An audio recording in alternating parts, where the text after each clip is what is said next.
Trippie Redd is furious after Coi Leray's latest Instagram post, and now the internet is clowning him left and right. The chaos between these two just won't end, and this latest twist has everyone talking. Let's dive into the chaos. So, Coi Leray set the internet on fire when she dropped that video of herself strolling through the mall, proudly showing off her post-pregnancy gains. For years, Coi has been known as the petite, skinny girl with no curves, so when fans saw her looking noticeably thicker, the timeline went wild. People couldn't believe that without a BBL, Coi's body had changed this much. Plenty of fans were hyped for her, saying pregnancy blessed her with a glow-up and gave her the curves she never had. But not everyone was convinced or impressed. Some claimed she'd lose all the weight within a year, while others argued her new body was nothing more than good camera angles. Of course, this being the internet, the BBL rumors came flying in too. Some users accused Coi of quietly getting work done and then pushing the natural body narrative to fool her fans. To them, her constant reminders that she got thick naturally came off as desperate and corny. And then came the moral police. Critics called her out for thirst trapping online instead of focusing on her newborn. Things got even messier when some users began comparing her to the same women Trippie cheated with while she was pregnant, claiming she was no better than them. A few even went as far as accusing her of having a baby just so she could finally be thick. But while Coi was the main target, the backlash also circled back to Trippie Redd. Many fans used Coi's post as yet another chance to drag him for fumbling a woman they saw as a catch, and they didn't hold back, reminding everyone of just how bad Trippie behaved while Coi was carrying his child. Like most of y'all probably remember, during Coi's pregnancy, Trippie was out here cheating with women who had BBLs, flaunting it online and basically rubbing it in her face. The breaking point for many fans was when he posted a video of himself in the club smacking the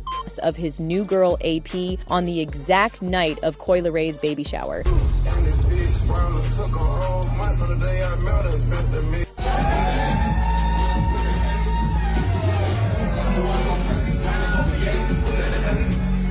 Yeah, that was totally diabolical to say the least. And just when people thought it couldn't get worse, Trippie showed off his newborn online for less than 72 hours before deleting the pictures and replacing them with shots of women showing off their BBL booties. Fans called it one of the messiest moves they'd seen from him yet. So now, with Coi posting her pregnancy glow-up, people are convinced Trippie is heated. He hasn't said much directly, but his fans and hers believe he's definitely feeling the sting as everyone points out how badly he fumbled. Here are a few of the comments that had the internet buzzing. One user wrote, "She wants to convince us she thick so bad, it's starting to be cringe." Another joked, "That baby helped her get the ass she always wanted." And of course, plenty turned it back on Trippie, with one fan bluntly saying, "Trippie Redd fumbled bad." Now y'all, the question is, do you think Trippie Redd is punching the air after seeing Coi's pregnancy glow up? Or do you think people are reading too much into this and Coi's just living her best life?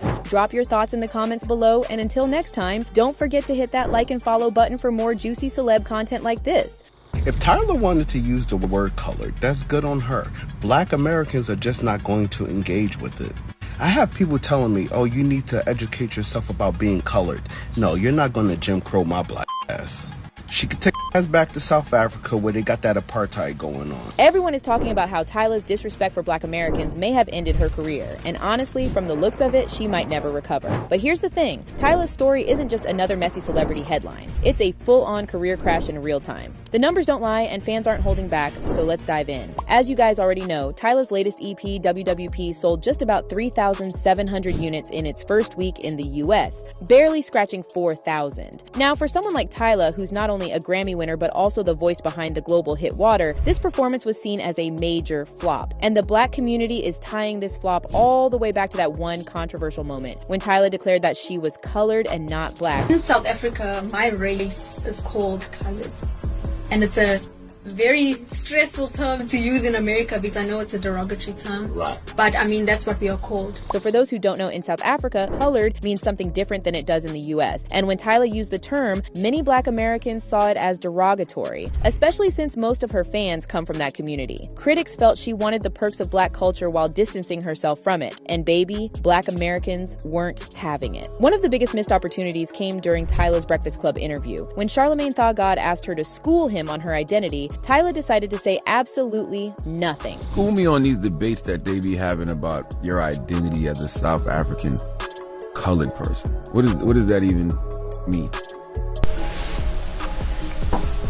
Can we not por favor. Oh, I like that. We keeping that in the interview too. Now, that silence spoke volumes. For many fans, this could have been the moment she bridged cultures, explained herself, and built a deeper connection with her fans. Instead, she chose to shut the door. And it got worse. After the interview, Tyla doubled down, saying she was glad she chose not to explain herself because people would have purposefully twisted her words. Now, that statement didn't just fail to help her case, it made her look dismissive. But here's the wild part. People aren't just upset about Tyla choosing to call herself colored instead of black. They're pointing out the colorism baked into that label. To many, it felt like Tyla was saying she's above dark-skinned people, rejecting black because in South Africa, being called colored is often seen as closer to whiteness. But get this, not everyone is dragging Tyla. In fact, many South Africans rushed to defend her, saying she did nothing wrong. One concerned fan wrote, "But that is her identity based off of where she's from. What's wrong with what she said, and how was it disrespectful to Black Americans?" Still, others weren't having it. One critic wrote, "It's crazy because in that Breakfast Club interview, the world got to see she's not authentic. She was looking at others to tell her what to say, and that killed it in my honest opinion." Another fan compared her downfall to Daniel Caesar's. "We as Black Americans have the buying power in America. She thought she was going to say something like that here and still skyrocket. Daniel Caesar tried it, and you see where he's at. Stop playing in our faces. We have the power to humble you and your music." And that's really the crux of the matter. Tyla's South African fans may stand by her, but in the US, where commercial success determines staying power, she may have alienated the very community that gave her a platform. So now the big question, did Tyla set herself up for the biggest flop of her career, or was this downfall inevitable? Drop your thoughts in the comments, and don't forget to like and follow for more juicy celebrity drama just like this.